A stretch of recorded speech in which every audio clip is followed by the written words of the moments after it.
Hallo, hallo, liebe Grüße von Deutschland. Ich bin Jessica und ich bin eine Studentin aus Indonesien. I can't get anything done. Guten Morgen teman-teman, hari ini aku mau membahas sesuatu yang udah kalian tunggu-tunggu dan juga beberapa orang sampai DM aku untuk nanyain, Kak, tolong dong bikin video mengenai apply visa untuk studi ke Jerman. Nah, aku bakal jelasin hari ini runtutan bagaimana sih prosesnya dan juga apa aja yang diperlukan pada saat kita memproses visa untuk studi ke Jerman. Buat teman-teman yang belum tahu, aku itu ambil visa, national visa atau studi visa untuk ambil S2 ke Jerman. Nah, jadi untuk hari ini pastinya aku bakal jelasin untuk mengambil visa ke Jerman untuk ambil S2.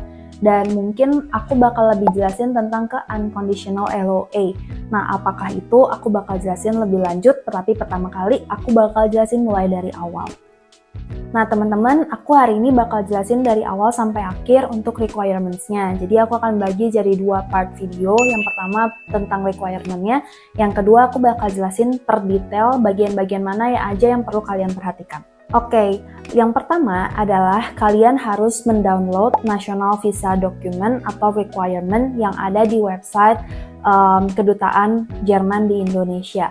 Jadi nanti aku bakal tunjukin di sini. Ini ada websitenya dan juga di sini itu bakalan ada form. Setiap form itu berbeda-beda dan yang perlu kalian download adalah yang National Visa untuk apply studi ke Jerman.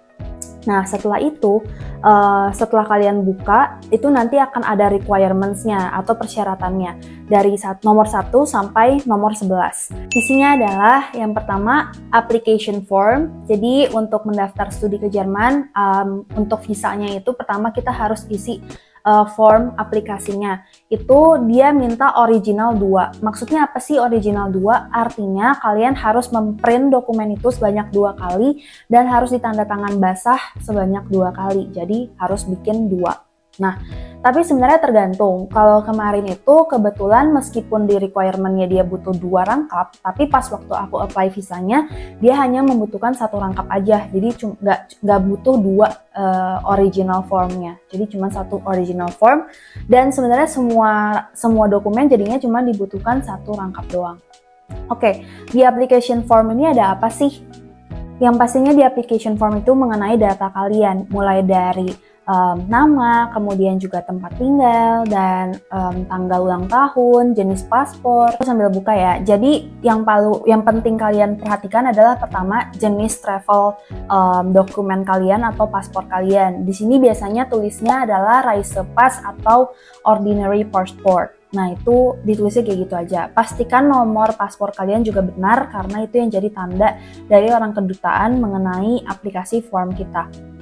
Kemudian alamat kalian isi seperti biasa. Yang perlu lagi diperhatikan itu adalah nanti akan ada pertanyaan. Apakah kalian sudah pernah ke Jerman sebelumnya? Itu bisa dijawab ya atau tidak. Terus, nah ini yang perlu diperhatikan. Jadi dia itu menanyakan alamat tempat tinggal kalian di Jerman. Nah, kata orang kedutaan, kalau kalian memang belum mendapatkan tempat, sebenarnya boleh dikosongin aja. Tapi kalau misalnya kalian sudah mendapatkan tempat, silahkan kalian isi. Nah, di sini aku isi karena aku pikir awalnya aku harus membuktikan kalau aku itu sudah punya tempat tinggal di Jerman. Tapi sebenarnya kata orangnya nggak perlu juga nggak apa-apa kalau memang kita itu masih mencari. Terus nanti akan ditanya tujuannya itu untuk apa. Nah, kemudian untuk reference-nya sendiri kita bisa masukin kontak dari student advisor kampus kita. Berikut dengan alamat, email, dan nomor teleponnya. Nah, untuk support ini biasanya suka menjadi pertanyaan nih, support itu dalam bentuk apa sih? Nah, karena kalian itu menggunakan blog account, kalau misalkan kalian yang daftarnya itu menggunakan blog account, kalian isi aja kalau tulisnya itu blog account. Nah, di sini aku tulis supported by parents. Itu sebenarnya harusnya diganti jadi blog account aja. Udah, sebenarnya itu sih yang paling penting, sisanya itu seperti biasa. Lanjut untuk yang ketiga, yaitu kontak consent form. Untuk kontak consent form itu ada satu form di websitenya lagi, di websitenya Kedutaan Jerman di Indonesia, yang perlu kalian yang perlu kalian isi secara digital, kemudian kalian print dan tanda tangan basah. Itu diminta 2 original. Ingat ya, kalau original artinya harus ada tanda tangan basah. Nah, ini isinya cuma nama, alamat, kemudian kode pos, telepon, dan email. Kemudian kalian tanda tangan. Ini tujuannya adalah untuk memberikan pembuktian bahwa kalian menyetujui untuk memberikan informasi kalian yang benar dan tepat. Next, yaitu adalah paspor. Untuk paspor sendiri, ini adalah paspor yang kalian butuhkan untuk kalian apply visa. Nah, yang pertama valid kurang lebih harus valid selama 1 tahun, minimal 1 tahun. Artinya kalau kalian buka paspor kalian di sini, itu harus valid harus minimal 1 tahun. Kayak contohnya di sini aku tuh masih valid 5 tahun gitu. Nah, kemudian yang kedua harus ditandatangan. Oke, nah teman-teman, kalau misalnya bagian belakang kalian dari paspor kalian itu nggak ada kotak tanda tangannya, sama seperti aku, caranya nggak perlu panik dan kalian bisa langsung ke kantor imigrasi aja. Kalian minta yang namanya endorsement atau lembar pengesahan. Jadi di sini itu bakalan dikasih cap dengan kotak yang perlu kalian tinggal tanda tangan. Nah, kenapa sih kok Kak ada banyak beda-beda? Iya, jadi dulu Indonesia itu mencoba salah satu cara untuk efektifnya itu loh, untuk dengan menghilangkan lembar tanda tangan itu untuk efisiensi. Ternyata itu jadi problem di beberapa negara dan salah satunya Jerman yang diperlukan akhirnya endorsement, mereka butuh ini. Akhirnya gampang banget, kita tinggal ke bagian imigrasi, tidak perlu menggunakan termin atau janji temu atau appointment, tinggal datang minta kalau saya membutuhkan kolom untuk endorsement untuk pembuatan visa. Begitu. Jadi ketika nanti kalian apply visa, itu pasti paspor kalian dicek. Pertama bagian belakangnya dicek. Kalau nggak ada, dia akan buka di lembar antara nomor 1, 2, atau 3. Jadi ada ini punya aku di lembar ketiga. Yang terakhir, harus visanya itu minimal ada 2 empty visa pages. Intinya ada tempat lembar untuk pengesahan. Karena waktu 2022 aku baru bikin lagi perpanjang visa, otomatis isi aku masih kosong banget karena kan COVID. Aku nggak pernah kemana-mana juga yang menggunakan visa. Jadi intinya harus ada lembar kosong untuk pengecapan visa gitu. Yang diperlukan untuk apply visa itu adalah yang 1 original sama 2 fotokopi. Next yang kalian perlukan adalah 2 recent photograph. Apa sih? Jadi adalah 2 foto paspor visa yang diperlukan. Nah, untuk ketentuannya seperti apa? Ada ketentuannya di website formnya, di formnya National Visa itu. Tapi sebenarnya kalau kalian ke tukang foto, aku sih menyarankan nggak foto sendiri ya, tapi langsung aja ke tukang foto. Bayar kayaknya sekitar, pokoknya satu paket itu kalian bisa dapetin banyak foto, itu kayaknya sekitar 150 ribuan gitu. Ya masih oke lah untuk persiapan, beberapa yang bisa kalian simpen juga buat jaga-jaga. Nah ini fotonya seperti ini, jadi benar-benar close up dan juga kupingnya harus kelihatan, dan usahakan jangan menggunakan kontak lens atau menggunakan transparan lens, oke.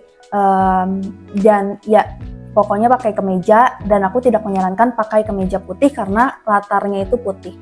Pokoknya jangan pakai baju putih, dan juga telinganya pas foto dikeliatin aja. Terus kalian langsung ke tukang foto paspor aja, mereka itu paham untuk paspor Eropa, bilangnya gitu. Next adalah motivation letter. Nah teman-teman, kayaknya karena videonya udah terlalu panjang, aku bakal jelasin sampai motivation letter dulu untuk part video yang pertama ini ya. Jadi di motivation letter itu diminta kalian menjelaskan kenapa kalian mau studi ke Jerman dengan background kalian dan apa yang membuat kalian tertarik dan kalian mau studi di mana. Nah di sini saran aku, apalagi kalau kalian yang bukan dari latar belakang studi yang sama, kalian harus menjelaskan secara detail kenapa kalian mau belajar program studi ini yang berbeda sama studi kalian. Kalian bisa menggunakan bahasa-bahasa yang lebih meyakinkan, seperti kalian tertarik gitu untuk belajarnya. Nah kalau aku sendiri, aku berangkat dari problem yang aku lihat di dunia, dan aku ngerasa kayaknya ketika aku untuk mendapatkan untuk mencapai goal ini, aku butuh studi gitu. Nah untuk studi ini apa yang bisa membuat aku tertarik untuk dari segi negara Jerman? Kalian bisa sebutin mungkin Jerman punya kualitas studi yang baik atau edukasi yang baik, dan itu yang menjadi kalian perceive dan kalian inginkan untuk studi keluar, khususnya untuk negara Jerman, dan kalian mau mengambil ilmu itu. Dan itu juga yang kalian harus lampirkan di motivation letter, bagaimana kalian disupport secara finansial, apakah kalian punya block account atau ada support dari family atau parents. Itu membuktikan kalau misalnya kalian terjamin hidupnya di sini tuh nggak menjadi orang yang berkekurangan atau luntang-lantung atau menyusahkan mereka di negara mereka, seperti itu. Setelah itu di bagian bawah kalian bisa kasih kontak kalian ataupun email kalian yang tertera di dalam motivation letternya. Ini adalah motivation letter yang aku buat dan puji Tuhannya kemarin ini tidak jadi masalah dan motivation letternya itu tembus. Oke teman-teman, aku jelasin sampai motivation letter dulu karena aku pengen jelasin secara detail buat teman-teman biar teman-teman itu mengerti betul bagaimana sih persiapan apa aja yang diperlukan.